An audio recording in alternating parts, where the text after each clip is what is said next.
Welcome to the Ambitious as Fuck podcast, where we have raw conversation about staying motivated and ambitious while facing real life challenges. Success doesn't just happen, you have to work hard, fall, and keep getting up regardless of the obstacles. If settling or giving up is not your style, stick around for this real ass conversation. My name is Priscilla, and I've always enjoyed helping and motivating others.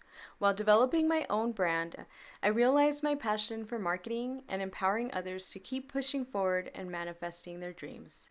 Thanks for tuning in. Hey everyone, welcome back to another episode of the Ambitious AF podcast. My name is Priscilla Para. This episode is also on YouTube, so if you want to check that out, YouTube Ambitious AF with 2 underscores at the end.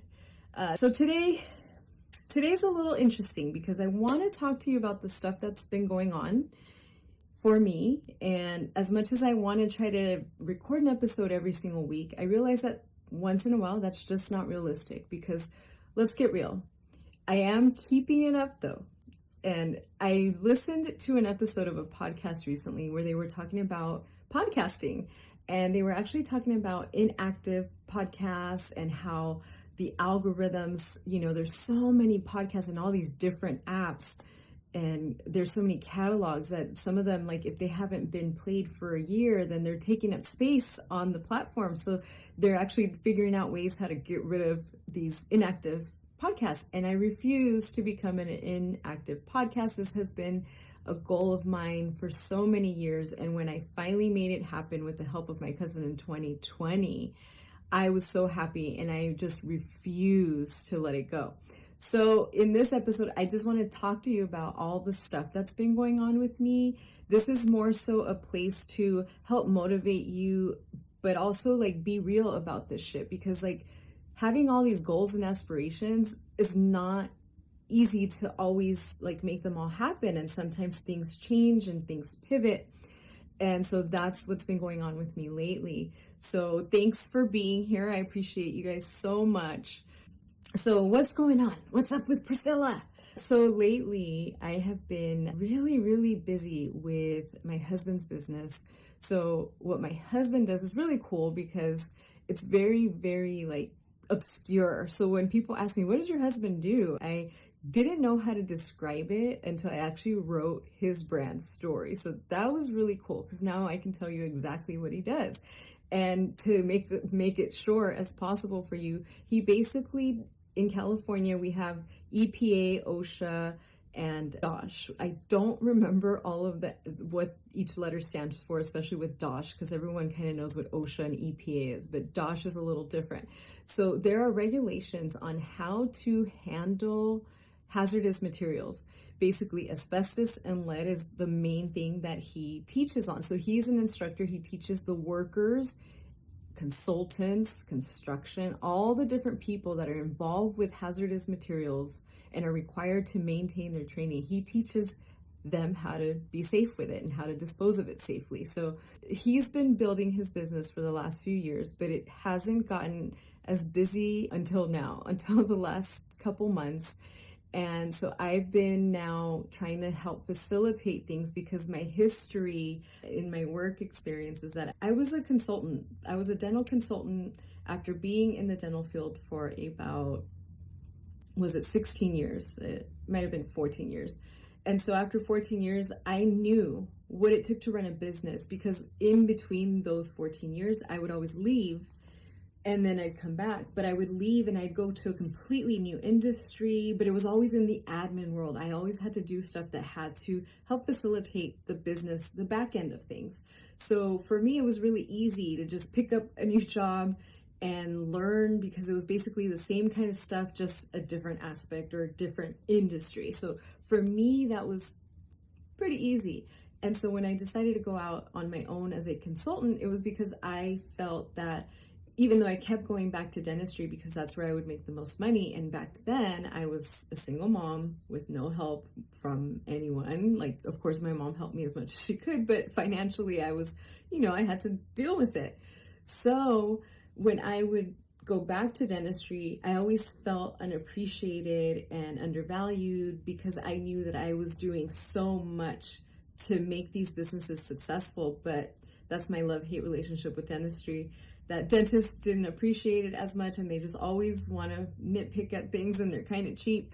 So I'll tell you more about that in another episode. But anyway, I decided that I was tired of it. I did not want to give 110 fucking % all the time and be limited or be given a ceiling or be underappreciated and undervalued. And I know that probably a lot of you listening to this, like either you have your own business or you want to start your own business. That's basically what pretty much who I'm talking to. But if you were working somewhere and you felt that way, then you know what I'm talking about. It's a shitty feeling. So I went out and I started consulting, and I did that for a couple years, but after a while, I didn't want to do it anymore because I was still working with dentists who don't change regardless of the position you hold with them, because they didn't go to business school. They went to dental school. So running a business is a whole different ballgame. And that's where I would just we would kind of butt heads. And even the couple of them that I didn't and did appreciate me as a dental consultant, don't get me wrong, I was appreciated, not by all of them, but by several of them. And it was just different, but I didn't want to stay in that field. So I just decided, what do I want to do? It didn't happen that I chose marketing. It just kind of, I started learning about it because I was like, well, I want to start changing my clients. I don't want to work with dentists anymore. So how do I figure out how to get different kinds of clients? Because I could do this for other people. So that's the little backstory about why I'm helping my husband with his business.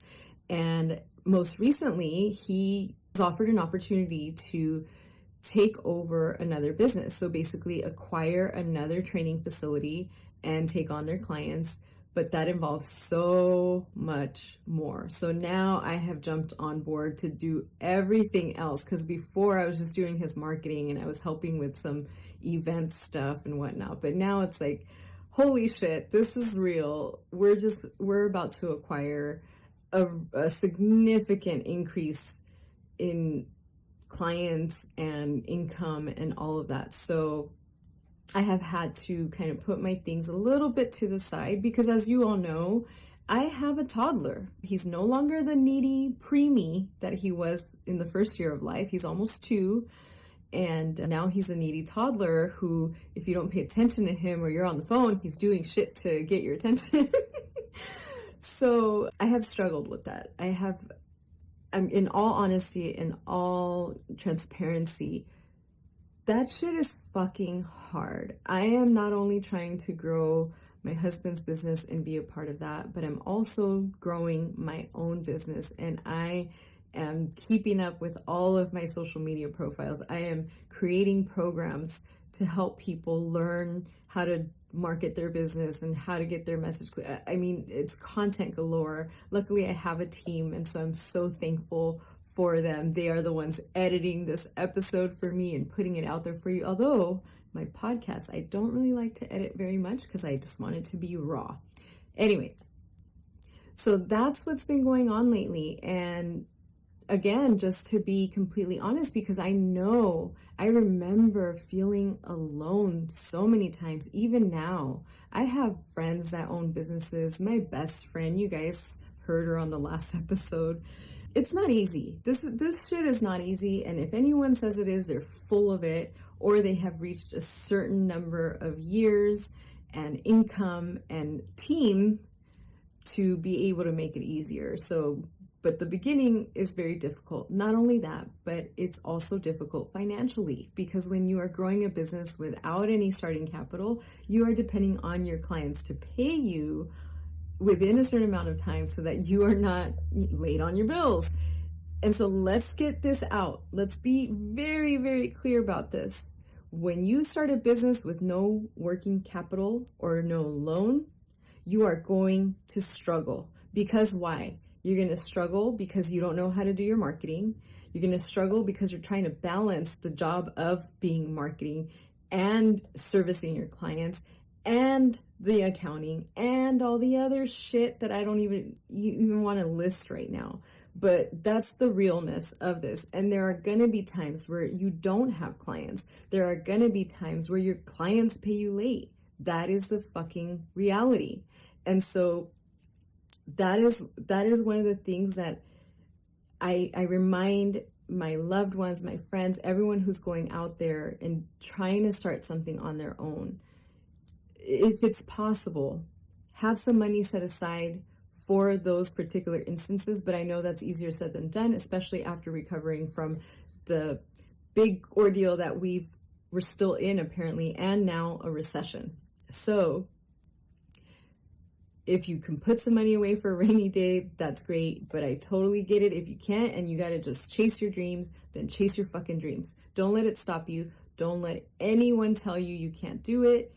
Don't let your brain tell you you can't do it. As you guys know, I have shared so many books that have helped me, and every time now that I start feeling overwhelmed, I know that I have to sit by myself for a little bit. I need to get the fuck away from the baby. I love him, but sometimes it's like I'm home all day with a toddler, and unless I'm emailing people, because I don't really spend time on the phone, or unless I'm networking, which I haven't really been doing as much lately, I'm pretty much with a toddler all day, so I don't really have a conversation with people. And to do that 7 days a week, it can be very taxing. And so I had a little bit of a meltdown a couple weeks ago, and let me tell you what happened. So I was supposed to go to Las Vegas, and forgive me if I've mentioned this before, but I was supposed to go to Vegas again. I was going to go to the Military Influencer Conference. I had already paid for my car, my flight. I was going to stay at Diana's house. I paid for my ticket. And as the time approached, I realized that it was during Halloween weekend. And that kind of scared me, because I thought about, just anything can happen. And what really scared me was knowing that Diana actually wasn't going to be home, nor was her sister Circe, nor was Diana's husband Ryan. The only one that would be around was going to be their mom with the kids. And by all means, I love their mom. I love Isabel. But I didn't want to be around kids. I have mine. I'm trying to get away from mine. So I got a little hesitant, and I started thinking of all the horrible things that can happen on Halloween weekend in Las Vegas. So I was like, fuck that, I'm going to cancel. So I canceled everything. The only money I lost was on the car rental because it was prepaid. And what I did instead was I did a wedding with Diana, Circe, and Ryan, because they were over here in California doing their wedding.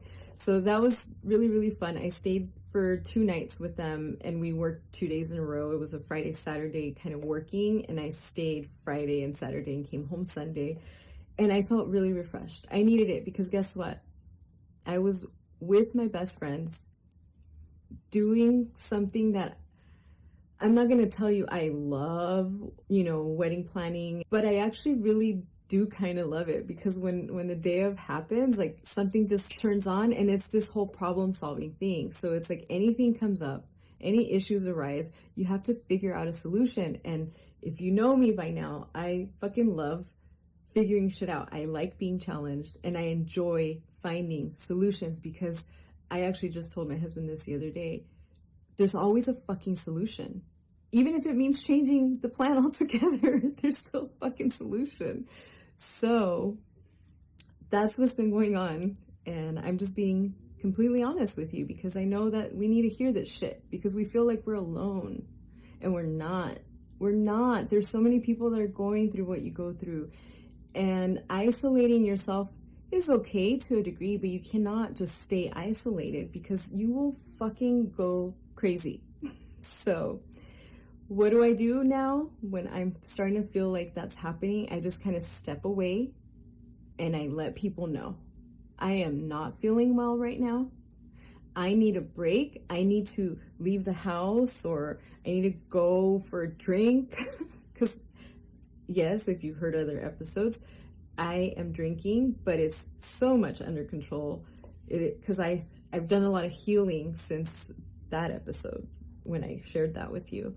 But, or I want to go hang out with a friend, or I just want to go to the fucking store and buy something, and there's times where I can't even do that, because an invoice didn't get paid on time or something, but it's like, shit, just get me the fuck away because I'm going to lose my mind. But you're not alone.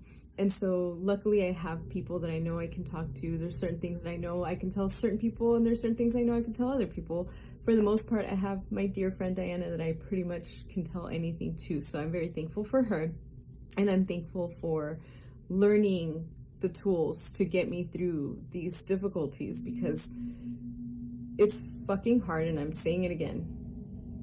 You probably know this already. So that's what's going on. Now I'm just focusing on doing everything I can. And today was really hard because I had planned to record when Aaron went to sleep. But when I went to put him to sleep, the fucking cat woke him up with a loud ass meow. And so he didn't go to sleep. So I was like really freaking frustrated because like I had plans. I was going to record my episode. I was going to record my YouTube video. I was going to record some content. And I was like, fuck. And then I had to remember, like, breathe, calm down. It's okay. Breathe. And I had to talk to myself. I've always talked to myself, but now I can talk to myself to calm my fucking ass down, because I was like feeling myself getting mad at Aaron, and it's not his fault. So I just said, all right, fine. We're going to feed you and then play a little bit, and hopefully you'll go to sleep and I'll get the chance again. So that's what happened right now. So I did my YouTube video. I'm recording this episode. I'm about to create more content, and I'm so happy that you're here. And I honestly want to know what I can share with you, because if there's anything I can do to like give you that little push or teach you something that might be really helpful for your business or for your business growth or even for your own growth, then that's what I want to share. So if you guys are so inclined to leave comments or share this with somebody that you think would appreciate it, I would love for you to do that. That will help me grow, and it will show that you are enjoying this and that there's a real purpose for me doing this. So that's it for now. On the next episode, I have a couple of cool episodes coming up. I'm really excited. I'm starting to get way more comfortable than I used to be. So I'm going to talk about some really steamy stuff. It's going to be a little steamy. I'm going to have a sex coach on. Part of the reason for me wanting to have her on the show is because as a woman, now I know all kinds of people listen to this, and I know it probably seems like I mostly lean towards women, but I'm a woman, so shit, it is what it is. And if anything, you better listen to the next one. So if you're a guy and you want to know how to please your girl, then let's fucking listen to the next episode. But I want to, it's been a new thing, you know, that I'm seeing online, on Instagram, TikTok, whatever, where we are learning more. There's actually even a Netflix documentary where we as women are learning more about our own fucking body parts. Like, did you know that a vagina is actually called a vulva? Like the whole, let's say the word pussy is a vulva. I know that when I read that, I was like, I think I knew that, but then it was like, oh shit, I think I forgot that. So how sad is that? We know more about a man's penis than we know about our own vaginas and vulvas and all the different parts down there. So I want to empower people. That's my whole thing. Let's empower each other. I want to empower women to know what they want and to not be afraid to go get it, even if it's physically. Because guess what? Good sex is really good for you. It's good to come. Yeah, see? Check out the next episode.